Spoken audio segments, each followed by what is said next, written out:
Hello बच्चा लोग। आज जो हम लोग पढ़ने वाले हैं वो पढ़ने वाले हैं एज इट इज। तुम लोग को दिख भी रहा होगा मेजरमेंट ऑफ मैटर। जो मेजरमेंट ऑफ मैटर जो है वो इसमें हम लोग कुछ एक नया चीज बात करेंगे। जैसे ये जो है ये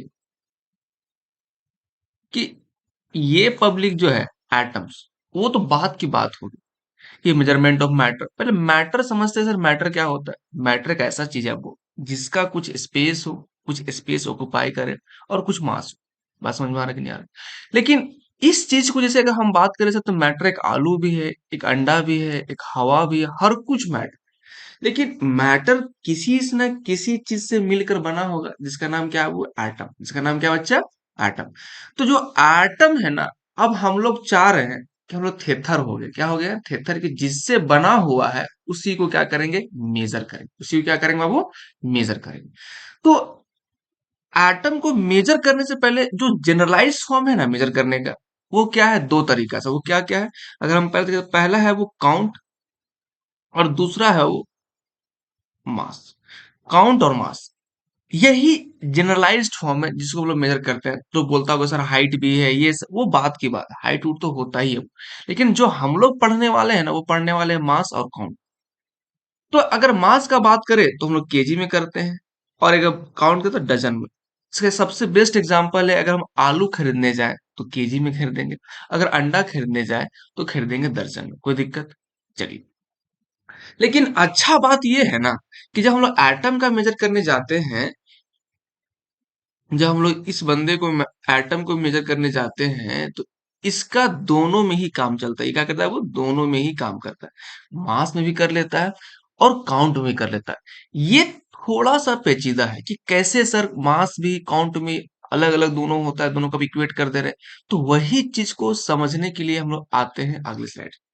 अब देखो ये बहुत मस्त सा बनाया हुआ है। अगर तुम इसको पहचानते हो, इसका नाम ऑस्ट्रिच है, इसका नाम मुर्गी है, और इसका नाम क्या है? वो कबूतर है। क्या नाम है बच्चा? कबूतर। हम तुमको ये फिगर दिखा के ये समझाना चाह रहे हैं ना, अगर मान लो कि एक दर्जन कितना होता है? 12 पीस होता है। कितना होता है बच्चा? 12।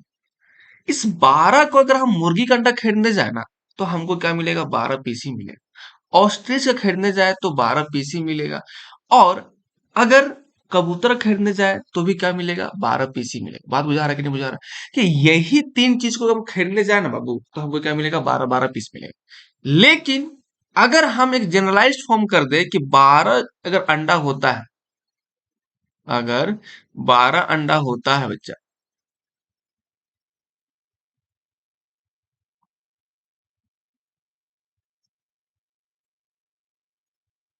और 12 अंडा होता है और उसका मोटा मोटी मास जो होगा, उसका मोटा मोटी जो मास होगा, अगर 1 केजी हम बोल दिए अप्रोक्स, हम घर पे लाए खरीद कर नाप लिए तो लगा 1 केजी हुआ। तो तुमसे मेरा ये सवाल है ना कि अगर ये जो ऑस्ट्रिच है, इसका वजन 1 केजी से अधिक होगा, मतलब ग्रेटर देन 1 केजी होगा, हाँ कि ना? कि 1 केजी से बड़ा होगा। और कबूतर का बात करें तो 1 केजी से क्या होगा बच्चा? कम होगा। लेकिन ये बात तो फिक्स है ना। हम कौन सा बात है फिक्स? ये बात है कि अगर जो हम फिक्स करना चाह रहे हैं कि 12 पीस क्या होगा? ऑस्ट्रिच का अंडा। 12 पीस क्या होगा? मुर्गी का अंडा। 12 पीस क्या होगा? कबूतर का अंडा। ये दर्जन का खेला है। अगर दर्जन में आप खरीदने जाइएगा तो ऑस्ट्रिच मिलेगा, मुर्गी मिलेगा, कबूतर, इन तीनों का अंडा मिलेगा। अगर एक दर्जन बोलिएगा तो ये तीनों का 12 12 पीस मिलेगा। अगर उसको घर पे वजन कीजिएगा तो मुर्गी का लगभग 1 केजी होगा, ऑस्ट्रिच का उससे ज्यादा होगा, और कबूतर का उससे कम। ये समझाना मेरा मतलब नहीं था। मेरा मतलब समझाने के दर्जन से हम मोल को कैसे रिलेट कर सकते हैं, वो समझाना मेरा बहुत इंपॉर्टेंट बात। तो उसको देखिएगा। अब देखो, दर्जन अभी हम लोग एक जनरलाइज फॉर्म किए हैं कि अगर एक दर्जन हुआ, अगर एक दर्जन हुआ तो 1 केजी होगा और 12 पीस होगा। अब हम तुमको एक सवाल से कर कि दर्जन हम लोग day to day day life में कैसे निकालते हैं? अगर बाबू मेरे पास 48 अंडा है, कितना? मेरे पास 48 अंडा है। अगर हम पूछे कि बताइए 48 अंडा में कितना दर्जन होता है, तो तुम्हारे दिमाग में पहला तुरंत आएगा, अच्छा हमको यहाँ तो 12 से डिवाइड करने के लिए हमको उकसाया जा रहा है। हमको क्या करना जा रहा है कि अगर हम 12 से डिवाइड मार दिए तो दर्जन निकल जाए। ठीक है ना? अब अगर हम केजी में बात करें, अगर हमारे पास 4 केजी अंडा है, अगर हमारे पास 4 केजी अंडा है, हम पूछे कि बताइए 4 केजी अंडा कितने दर्जन के बराबर होता है, तो तुम बताओगे बाबू कि 1 केजी से का डिवाइड उसको मार दिए तो क्या निकल जाएगा, दर्जन निकल जाएगा। तुमको यहाँ पे ना दो तरीका दिखा कि सर हम इधर से भी जाएंगे ना तो दर्जन निकल जाएगा, और इधर से भी जाएंगे ना तो भी क्या निकल जाएगा, वो दर्जन निकल जाएगा। दोनों का वैल्यू लगभग क्या आ रहा है, सेम आ रहा है, कोई दिक्कत तो नहीं। तो हम तुमको यहाँ जो लिखे है ना, वो ये एक चीज लिखे है यहाँ पे, तुम ध्यान देना कि यहाँ पे देखो हम क्या लिखे हैं कि काउंट बाय काउंट, यहाँ पे क्या लिखे हैं, काउंट बाय काउंट। मतलब कि सर ये जो पीस है ना, ये 12 पीस एक मोटा मोटी क्या है बच्चा, काउंट है, जिसको हम लोग काउंट कर सकते हैं। क्या कर सकता है वो, जिसको हम लोग काउंट कर सकते हैं। अगर काउंट को काउंट से डिवाइड मार दिया जाए तो क्या निकलता है, क्या निकलता है वो, दर्जन। क्या निकलता है, दर्जन। और अगर मास को मास से डिवाइड मार दिया जाए तो क्या निकलता है बच्चा, यही है मोल कंसेप्ट। सर आप तो पढ़ा रहे दर्जन और बोल दिए मोल कंसेप्ट, नहीं बाबू यही है मोल कंसेप्ट। अब देखो, जैसे दर्जन होता है ना, 12 पीस एक नंबर है, काउंट है, उसी प्रकार से अगर एक मोल का हम बात करें ना, तो उसमें भी 6 × 10⁻23 ठो, क्या वो, ठो। ठो जानता होगा, अगर जो झारखंड बिहार से होगा उसको ठो मतलब पता होगा, एक ठो, दो ठो, 12 ठो था, 12 ठो।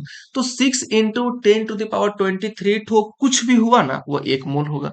और उसका अगर एटॉमिक मास उस पे डिपेंड करेगा। सर ये एटॉमिक मास 1 केजी, ये बुझाए ना। हम लोग क्या किया वो कि 1 केजी को 1 दर्जन का स्टैंडर्ड ले लिए। उसी प्रकार से 1 मोल किसका, अगर कोई एटम का होगा तो उस एटम का नाम क्या होगा, एटॉमिक मास। समझ में आ रहा है कि नहीं आ रहा। तो यही दर्जन और मोल दोनों ही सेम, क्या वो, दोनों ही पूरा का पूरा सेम है। अब तुम लोग को ये समझना होगा कि सर दर्जन और मोल दोनों बराबर है क्या, एकदम बराबर। बस फर्क क्या है बच्चा, फर्क है यहाँ पे 12 है, यहाँ पे क्या है 12 पीस है, और यहाँ पे 6 × 10⁻23 एटम या कुछ भी मॉलिक्यूल कुछ भी है। अगर यहाँ तक आपको वो बहुत अच्छे से समझ में आया होगा तो प्लीज उसको देखें और समझें। तब तक के लिए धन्यवाद।